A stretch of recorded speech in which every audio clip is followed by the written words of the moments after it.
Здравейте, здравейте на всички! Както обещах във вчерашното видео, днес ще разкажа за най-големия резултат в нашето семейство. Изчезнала разсейка на бял дроб при свекър ми, но преди това да се представя, казвам се Станимира за тези, които не ме познават. По професия съм детска учителка, а през свободното си време се опитвам все повече да помагам на хората да подобрят своето здраве. Преди година и половина се запознахме с едни чудни водорасли. За мен казвам чудни, защото се случи чудо в нашето семейство, които представляват лечебно-диетична, жива клетъчна храна. Започнахме да ги употребяваме за профилактика. При моя съпруг имаше много проблеми, които за тях ще разкажа в друго видео. Но малко след това на свекър ми поставиха страшната диагноза рак на дебелото черво. Всички бяхме потресени, меко казано. В петък беше на преглед, хемоглобина му беше 75. Докторите казаха спешна операция за понеделник. Понеделник насрочиха операция. Аз се сетих за тези водорасли и започнах оттам да експериментирам. Веднага той започна да яде лечебни дози.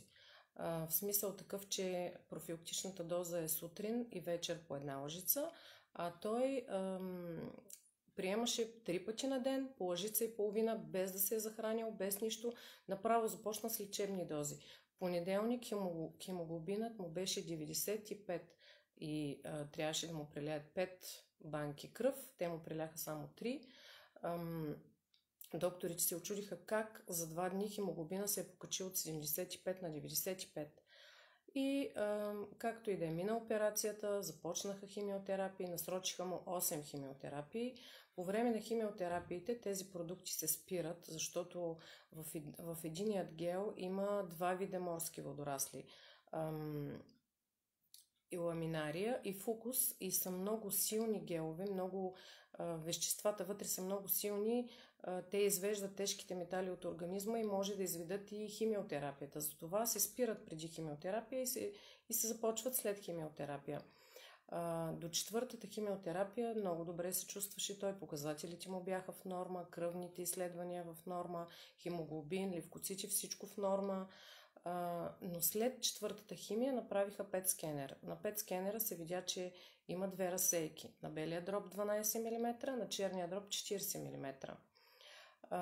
Въпреки това, те са възрастни хора и в онкологиите са им казали, ако се откажете от химиотерапиите, вече няма да разчитате на нашата помощ. И те от страх казаха, не ще правим, каквото кажат докторите. Така, на 6-та химиотерапия обаче му направиха нещо като двойна вливка. Изписаха го като с постбомбички, такива, които в нашата болница трябваше да се довлеят. И т.е. му направиха като двойна вливка, 2 в 1. Значи той след 6-та химиотерапия щеше да умре. Моя син даже се изплаши и каза, мамо, дядо Данчо умира. Беше много зле, повръщал, отслабнал, много зле. И тогава се намесиха моят мъж и девер ми, отидаха в онкологиите, казаха на докторите, вие не виждате ли, че този човек няма подобрение, няма да правим повече химиотерапии. Те казаха, добре, тогава спираме химиите и започваме таргетна терапия през устата. Таргетната терапия през устата по 7 таблетки на ден, като ги взехме в къщи таблетките и търваме по 4 листовката, 5 листа противопоказания. И взехме цяло решение, общо решение на цялото семейство, да не приема химията по никакъв начин и да яде лечебни дози от тези гелове. Започна с 3 лъжици, плюс един продукт, който има в него черен кимион, много антиоксиданти, страхотен продукт. Този продукт съм го изпитала от всякъде. От него започна да приема лечебни дози и от геловите лечебни дози. На следващия месец отиде пак на контрола, всичко в норми, туморните маркери в норми. След 5 месеца ядене на гелове и изхвърляне на таргетната терапия, на PET скенера, който беше контролно замерване, разсейката на белия дроб я нямаше я. Разсейката на белия дроб беше изчезнала. Пише на епикризата, за всичко имаме документи. На епикризата пише, че лезия на бял дроб няма. На черния дроб лезията в момента се капсулова. Наблюдаваме, но той категорично отказа да прави химии, да пие химии и казва, възвърна си килограмите, казва, чувствам се много добре от тези водорасли, взе да кара колело, нищо, че е на 76 години. Ам, Всеки месец следим състоянието и аз се радвам, че един човек се е върнал от този свят. За мен това е чудо и няма да спра да помагам на хората да подобряват своето състояние. Ам, Очакваме сега контролен пет скенер, на който вече ще се види разсейката и на черния дроб как се движи, но лекарите всеки месец му казват много добре, че се отразява таргетната терапия, ракът ти е в застой, няма нужда от нищо, никакво друго лечение, а той казва, аз хапчетата ги изхвърлям в тоалетната. Яде си геловите и е много доволен, много щастлив, ние също.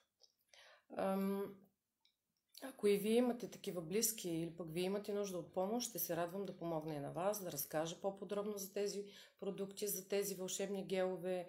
Напишете в коментар отдолу под видеото, имам интерес или пък имам нужда от помощ, аз ще намеря начин да се свържа с вас. Ако може да споделите видеото, така ще помогнем и на много хора да подобрят своето състояние. И ще съм благодарна на всички, които споделят видеото. Благодарна съм и на тези, които гледат видеото и следват страничката ми. В следващото видео ще разкажа за резултатите при моят съпруг. За дискови хернии, за двустранни дискови хернии, за премазани прешлини. Имам какво да разказвам. Имам какво да разказвам. Благодаря за вниманието и до нови срещи.